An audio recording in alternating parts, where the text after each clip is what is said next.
이사야 29장 1절에서 14절까지 말씀입니다. 이사야 29장 1절에서 14절까지 말씀. 제가 가진 성경은 구약 999쪽에 있습니다. 다 찾으셨으면 우리 한 목소리로 함께 한 절씩 합독하시겠습니다. 슬프다 아리엘이여 아리엘이여 다윗이 진친 성읍이여 해마다 절기가 돌아오려니와 내가 아리엘을 괴롭게 하리니 그가 슬퍼하고 애곡하며 내게 아리엘과 같이 되리라. 내가 너를 사면으로 둘러 진을 치며 너를 애워 대를 쌓아 너를 치리니 내가 낮아져서 땅에서 말하며 내 말소리가 나직히 티끌에서 날 것이라. 내 목소리가 신접한 자의 목소리같이 땅에서 나며 내 말소리가 티끌에서 짓거리리라. 그럴지라도 내 대적의 무리는 세미한 티끌 같겠고 강포한 자의 무리는 날려가는 겨와 같으리니 이 일이 순식간에 맹렬일 것이라. 만군의 여호와께서 우레와 지진과 큰 소리와 회오리 바람과 폭풍과 맹렬한 불꽃으로 그들을 징벌하실 것인즉 아리엘을 치는 열방의 무리 곧 아리엘과 그 요새를 쳐서 그를 공고하게 하는 모든 자는 꿈같이 밤의 환상같이 되리니 줄인 자가 꿈을 먹었을지라도 깨면 그 속은 여전히 비고 목마른 자가 꿈에 마셨을지라도 깨면 곤비하며 그 속에 갈증이 있는 것 같이 시온산을 치는 열방의 무리와 그가 같으리라. 너희는 놀라고 놀라라. 너희는 매경이 되고 맹인이 되라. 너희들의 취함이 포도주로 말미암음이 아니며 그들의 비틀거림이 독주로 말미암음이 아니니라. 대저 여호와께서 깊이 잠들게 하는 영을 너희에게 주사 너희의 눈을 감기셨음이니 그가 선지자들과 너희의 지도자인 선견자들을 덮으셨습니다. 그러므로 모든 계시가 너희에게는 봉안책의 말처럼 되었으니 그것을 글 아는 자에게 주며 이르기를 그대에게 청하노니 이를 읽으라 하면 그가 대답하기를 그것이 봉해졌으니 나는 못 읽겠노라 할 것이요 또 그 책을 글 모르는 자에게 주며 이르기를 그대에게 청하노니 이를 읽으라 하면 그가 대답하기를 나는 그를 모른다 할 것이니라. 주께서 이르시되 이 백성이 입으로는 나를 가까이하며 입술로는 나를 공경하나 그들의 마음은 내게서 멀리 떠났나니 그들이 나를 경외함은 사람의 계명으로 가르침을 받았을 뿐이니라. 그러므로 내가 이 백성 중에 기이한 일 곧 기이하고 가장 기이한 일을 다시 행하리니 그들 중에서 지혜자의 지혜가 없어지고 명철자의 총명이 가려지리라. 아멘. 저희가 이사야의 말씀을 묵상하고 있습니다. 그렇지만 다른 주보다도 다른 날보다도 말씀을 읽었지만 결코 쉽지가 않지요. 이사야서 자체가 난이도가 조금은 있는 책이지만 오늘 부분은 특히 해석이 어려운 부분이 있습니다. 평신도 성도님들만 그런가? 아니에요. 구약 학자들 사이에서도요. 여기에 어떤 부분에 대해서는 이게 정확히 무슨 뜻을 가지고 있는지 학자들 간에 의견이 모이지 않고 합의되지 않고 서로 다른 견해들을 주장하고 있는 그런 상태인 본문에 해당됩니다. 특히 여러 주석을 봐도요. 1절과 2절에 각각 절마다 두 번씩 아리엘이 총 4번 나오는데 이 아리엘이 예루살렘을 뜻하는 것 같기는 하지만 도대체 어떤 의미를 가지고 있는지에 대해서 학자들 사이에서 의견이 모아지지가 않았어요. 당장에 우리 성경 각주에도요. 1절에 있는 각주 뭐라고 되어 있죠? 1절에 있는 각주 예루살렘을 가리킴 돼 있죠. 2절에 두 번째에 아리엘 사용된 거에 나오는 각주 뭐라고 적혀 있죠? 하나님의 제단의 면. 그래서 이 4개의 아리엘 중에 어떤 게 직접적으로 예루살렘을 가르치는 건지 또 어떤 아리엘이 하나님의 제단의 면을 뜻한다고 할 것인지 그냥 성경만 읽어도 쉽지가 않은 부분입니다. 그래서 어떤 때에는요, 한 단어 한 단어에 깊이 들어가서 성도님들 어려운 궁금증을 풀어드릴 수 있으면 참 좋겠지만, 사실 오늘 말씀을 그런 식으로 해서 은혜 받는 것은 쉽지가 않을 것 같아요. 그래서 예언서 전반이 오늘날 우리에게 주시는 메시지를 중심으로 우리 함께 살펴보면서 은혜 받도록 하겠습니다. 우리가 예언서를 읽다 보면요, 요즘 특히 하나님께서 이스라엘 백성들을 심판하시겠다, 꾸짖으시고 혼내시는 말씀들이 많이 나오고 있습니다. 그런 말씀을 볼 때 우리가 때때로 마음이 어려워요. 물론 이러한 심판의 말씀들이 1차적으로는요, 성경을 처음 받았던 그 이스라엘 백성들, 2700년 전을 살아가던 그들에게 주어졌던 말씀이기 때문에 나랑 별 상관없어 이렇게 넘어갔을 수도 있겠지만요. 그렇지만 그러면 마음이 좀 편하지요. 그렇지만 성경 말씀이 2700년 전의 사람들에게만 해당되는 말씀인가? 아니잖아요. 오늘날 살아가는 저희들에게도 주신 하나님의 말씀이지 않습니까? 그래서 심판의 말씀을 들을 때마다 저희는요, 마음속에서 이런 생각을 한다는 거죠. 혹시 내가 잘못한 것이 있는 것은 아닐까? 그래서 반성하기도 하고요. 왜 하나님 맨날 혼내기만 하실까? 그래서 마음이 불편하기도 한 분들이 있습니다. 당연한 것입니다.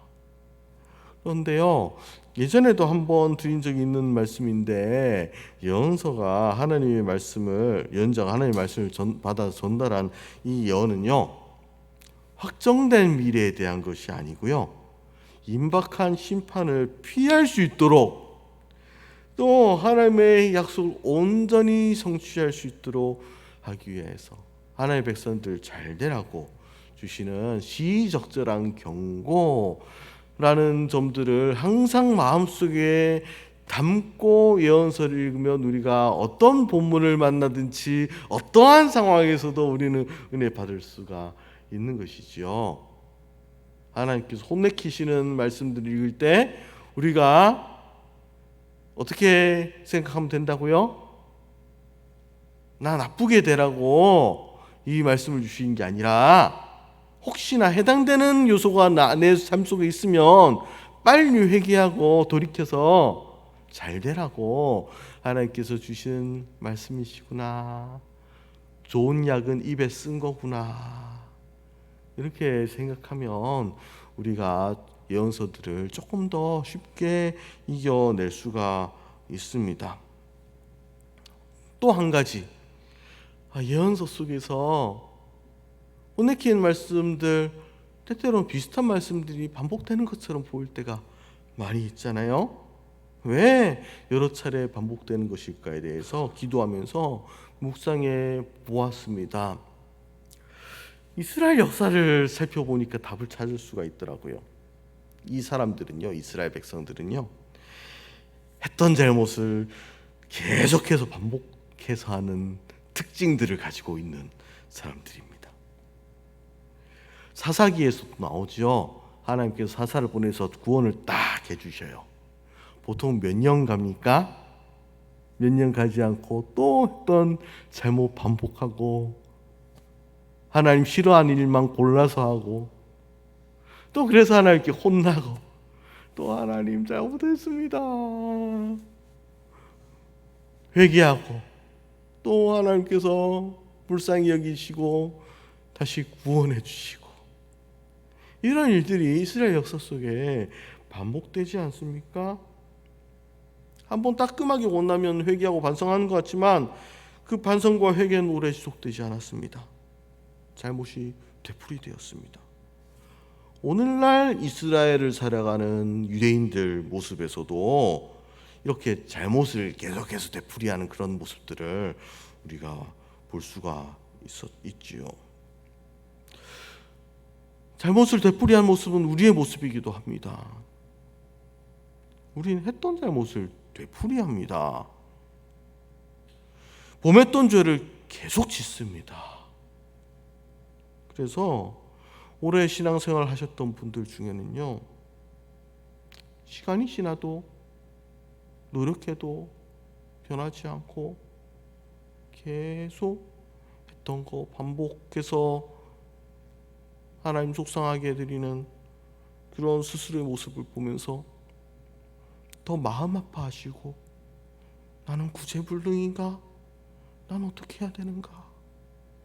이렇게 고민하시는 분들도 계시는 줄로 압니다. 그런데요, 우리 하나님께서는요, 저희가 연약하다는 것을 알고 계십니다. 이해하십니다. 우리가 실수할 때마다 하나님께서는 하셨던 말씀들 되풀이하시면서 우리에게 기회를 주십니다.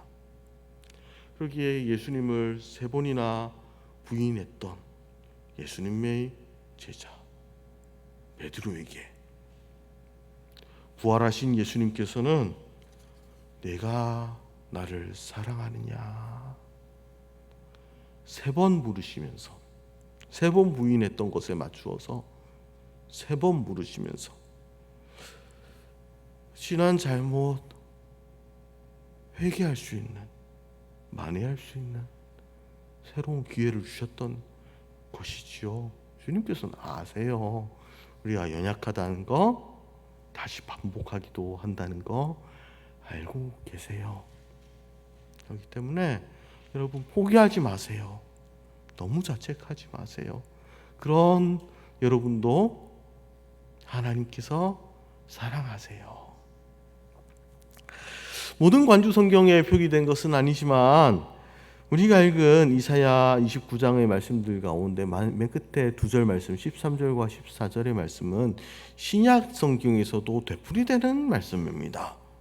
마태복음 13절의 말씀은요, 마태복음 15장 8절 9절에, 그리고 마가복음 7장 6절 7절에 예수님께서도 다시 한번 인용하시면서 되풀이하셨던 말씀입니다.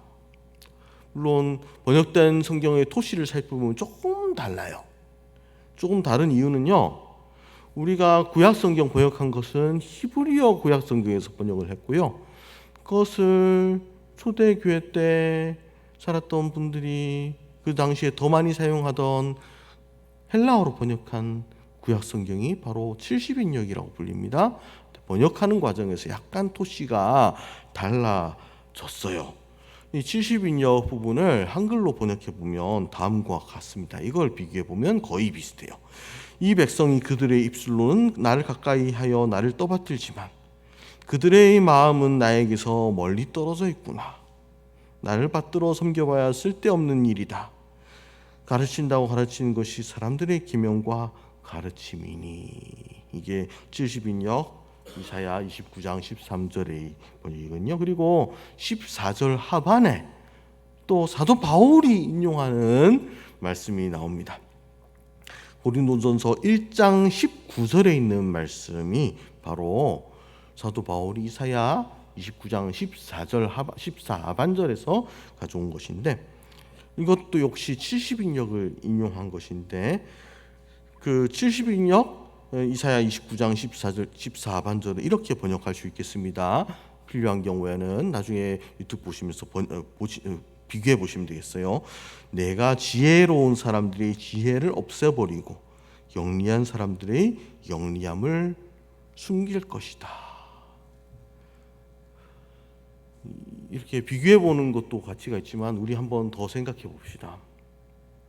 만약에 2700년 전에 처음 이 말씀을 받았던 이스라엘 사람들이 이 말씀을 듣고 완전히 회개해서 하나님의 말씀대로 100% 살아가기로 결단하고 그 잘못을 되풀이하지 않았다면 어떤 일이 일어났을까요? 예수님께서 그 말씀을 되풀이할 필요가 있었을까요? 없었을 거예요. 사도 바울이 그 말씀을 되풀이할 필요가 있었을까요? 없었을 겁니다. 그런데 예수님이, 바울이, 신약을 대표하는 가장 중요한 두 분이 오늘 우리가 읽었던 말씀 중에 일부를 되풀이하는 까닭은 무엇이겠습니까? 아쉽게도 하나님의 백성들이 잘못을 되풀이한 겁니다. 그래서 하나님의 구질함을 다시 받게 된 것입니다. 그럼에도 불구하고요, 잘못을 그렇게 되풀이하지만 그럼에도 불구하고요, 하나님께서는 분명히 새로운 기회를 주고 계시다는 거예요. 그렇다고 해서 잘못에 대해서 꾸짖는 것을 멈추시는 것은 아닙니다. 하나님께서 우리를 사랑하시기 때문에 잘못할 때마다 포기하지 않으시고 그때그때 되풀이하면서 말씀하시기 때문에 예언서 속에 저희를 혼내시는 것 같은 내용들이 되풀이하면서 나오는 것입니다. 혹시 여러분들 중에 성경 통독 한 번 하는 것이 평생의 목표이시던 분들도 계실지도 모르겠는데요. 성경 통독 한 번 하면 끝이던가요? 아니지요. 2번 읽고 3번 읽고 10번 읽고 20번 읽고 계속해서 읽어 나가야 되는 까닭은요, 성경 한 번 다 통독한다고 새벽 기도 때 한 3년 돌아가지고 성경 전체를 한 번 다 끝냈다고 그게 끝이 아니고 계속해서 말씀이 우리의 삶 속에 온전히 이루어질 때까지 우리가 계속해서 노력해야 된다는 것, 그 말씀을 하나님께서 우리에게 해주시고자 하는 것 아니겠습니까? 또 되풀이하신다는 것은 하나님께서 포기하지 않으신다는 거예요. 요즘 시대를 손절의 시대라고 얘기를 합니다. 대학생들 커뮤니티 같은 데 가보면요, 손절 이런 말이 나오는데 그냥 느낌에 친구 관계를 완전히 끊어버린다 이런 의미로 느낄 수 있잖아요. 그런데 또 사전을 찾아봤어요. 네이버라든지 이런 데서 찾아봤어요. 거기에서 얘기를 하는 게 주식 용어라고 하더라고요. 원래는 주식을 샀는데 손해를 보고 있어요. 근데 놔두면 더 손해를 볼 것 같아요. 그러니까 손해를 감수하고 파는 것을 손절 이렇게 부른다고 하더라고요. 인간관계에 적용해 봤을 때 어떤 얘기입니까? 지난 관계에 쌓인 관계가 어떻든 간에 내가 그 관계를 더 이상 유지하지 않고 끊어버리겠다는 결단. 예전에는 쉽지가 않았던 건데 요즘 대학생들은 그거를 꽤나 잘 하더라고요. 그래서 이 시대는 손해를 감수하고라도 관계를 단절하는 무서운 시대입니다. 한번 실망하면요, 연락을 딱 차단하고요, 더 이상 만나지 않는 것이 일상적인 시대가 되었습니다.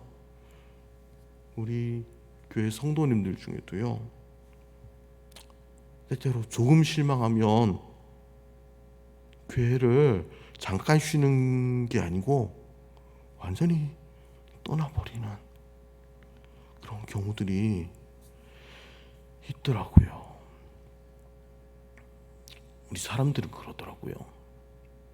그런데 우리 하나님은 다릅니다. 저희가 끊임없이 마음 아프게 해드리고 끊임없이 잘못을 되풀이해도 먼저 버리지 않으시더라고요. 하나님 기다려주시는 하나님이라는 것을 성경 역사 시내산 사건으로부터 3200년, 3400년 동안 검증된 내용이 아닙니까? 하나님 여러분 버리지 않으십니다. 실수해도요, 잘못해도요. 우리가 먼저 버리지 않는 이상.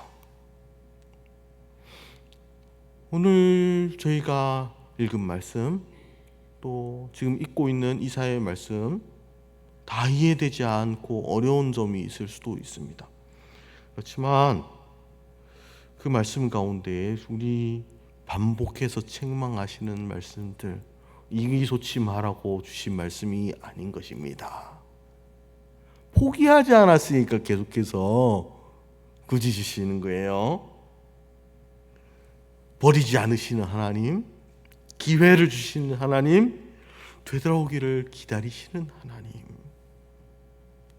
바로 그 하나님 바라보시면서 오늘 하루를 살아가시면서 오늘 마음이 무겁고 스스로에게 실망하는 순간이 오더라도 하나님은 여전히 저희를 향해서 손을 내밀고 계시다는 사실, 책망 속에서도 사랑을 잃지 않으시는 하나님을 신뢰하시면서 주님의 마음을 조금 더 가까이 둘 수 있는 오늘 하루가 될 수 있기를 주님의 이름으로 축복합니다.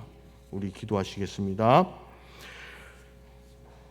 우리를 기다려주시는 하나님, 오늘 말씀을 통하여서 우리의 연약함을 다시 한번 보게 됩니다.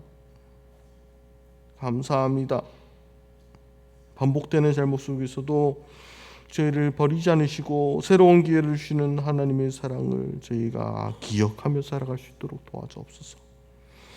오늘 하루를 살아갈 때 주님께 저희의 마음을 더 가까이 두고 주님께서 꾸짖으시기도 하시지만 여전히 저희를 사랑해 주시는 하나님을 신뢰하며 오늘 하루도 살아갈 수 있도록 도와주시옵소서. 예수님의 이름으로 기도드립니다. 아멘. 주님께서 가르쳐주신 기도를 드리겠습니다.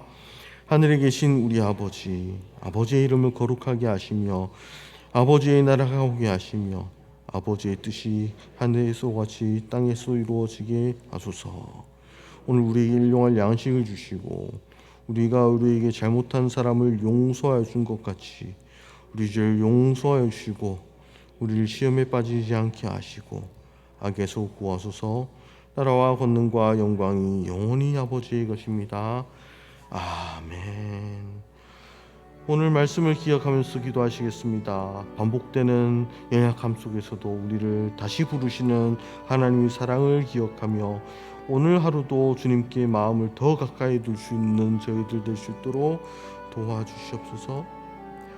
오늘도 이 시간 성령으로 충만하게 하셔서 오늘도 마땅히 기도할 바를 알게 하시고 이를 통해 모든 것을 합력하여 선을 이루시는 하나님을 경험하게 하옵소서.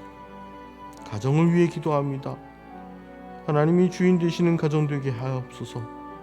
사랑으로 서로를 용납하게 하시고 세상의 가치관이 아닌 오직 말씀으로 가정을 세워갈 수 있도록 도와주옵소서. 이웃을 위해 기도하실 때에 하나님의 마음으로 이웃을 대하게 하시고 한 번 더 참고 한 번 더 배려하며 만난 이웃마다 하나님의 사랑을 흘려보내게 하옵소서.